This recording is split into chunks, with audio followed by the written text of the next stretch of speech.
guys, my name is Sanjay Gupta. I'm a consultant cardiologist in New York. Today I wanted to talk to you about magnesium, and now the most popular video I've done to date is the video I did on magnesium and the benefits of magnesium, and in particular the benefits of magnesium with heart rhythm disturbances, people who had ectopics, etc. And by far the commonest question I get from people nowadays is what magnesium, what dose of magnesium, which brand, can I take it with my beta blockers, can I take it with my anticoagulants, can I take it with this? So I thought I'd do a quick video on this. All right, now the first thing to say is that in terms of magnesium, the study that was done looking at how magnesium can help reduce ectopic heartbeats, PVCs, PACs, etc., was done with a formulation called magnesium pidolate, Pidolate. The problem is no one seems to make magnesium pidolate. It's incredibly difficult to find these days. And so a lot of people then say, well, you know, I can't find it. What can I take instead? And the truth is most magnesium formulations are fine, but what you want to do is you don't want to take some preparation which contains zinc and vitamin D and magnesium and a bit of calcium, etc. You want something which is purely solely magnesium. Now magnesium, you don't get just magnesium, you get magnesium bound with something else. So magnesium oxide, magnesium taurate, magnesium glycinate, magnesium orotrate, magnesium threatrate, magnesium aspartate. There are so many different formulations. So the first thing to say is that any of these are fine, except perhaps magnesium oxide. The reason magnesium oxide is not recommended is because very little of what you take in is actually absorbed from your stomach. So only 4% of the magnesium oxide that you're taking in will be absorbed, and therefore I would generally not recommend that you take magnesium oxide. The interesting thing is that the commonest form of magnesium you will find in your supermarket is going to be magnesium oxide. So I would urge you to be wary of buying magnesium oxide. However, other than that, you can take any other form of magnesium, such as magnesium glycinate, magnesium citrate, etc.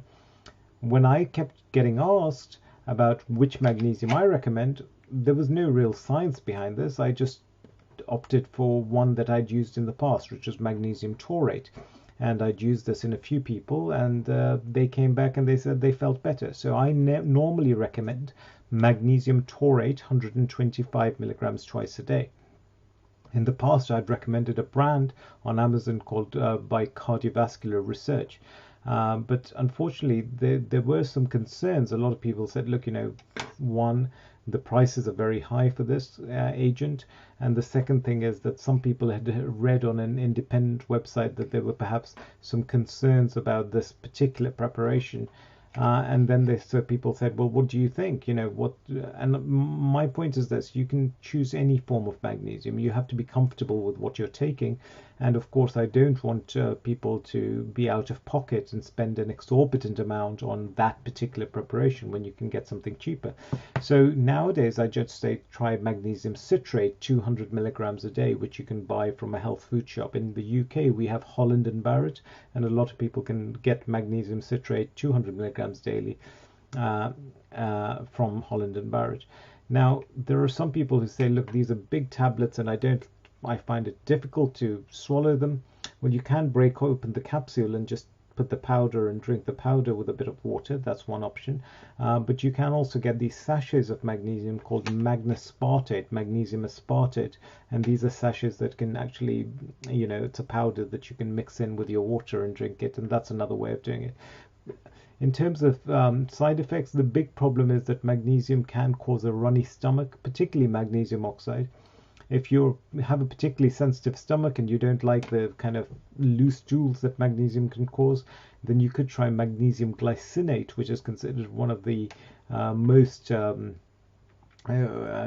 least likely form of magnesium to cause a runny stomach. It is, however, very effective.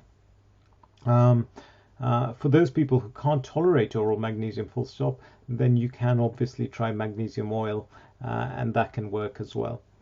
So I hope this was useful. Oh, the other question a lot of people ask is, can I take it with my beta blockers? Can I take it with my cardiac medications? And in my own experience, I've used it in patients who are on anticoagulants, and I've used it on patients with who are on beta blockers and ACE inhibitors and aspirin, etc. So, I've never really shied away from using magnesium just because people are on other heart tablets. However, I would always recommend that you check with your own doctor first, because he will know your case a lot better than me. Obviously, if you have bad kidney disease, then I just generally don't recommend it unless you have specific permission from your local doctor. So I hope this answers some of the questions about magnesium. And as I said earlier, sorry, I didn't say this earlier, but I will be, I am very grateful for all the wonderful comments. A lot of people write to me, particularly from the States, and say, look, we wish you were here. We could talk to you. We'd have loved to have talked to you. We'd have loved to come and see you and consult with you. Well, I am going to be in the States on the 4th and 5th of August this year, which is only a month away, 2018. And I'll be offering free one-on-one consultations. Okay, so these are not going to be at any cost to you. You can come ask me anything you want about your questions, and I can give you the advice to the best of my ability. So if you want to take up this offer of a free consultation with me when I'm in New York, please visit www.hearthealthweekend.com. Okay, www.hearthealthweekend.com. Thank you so much. All the best.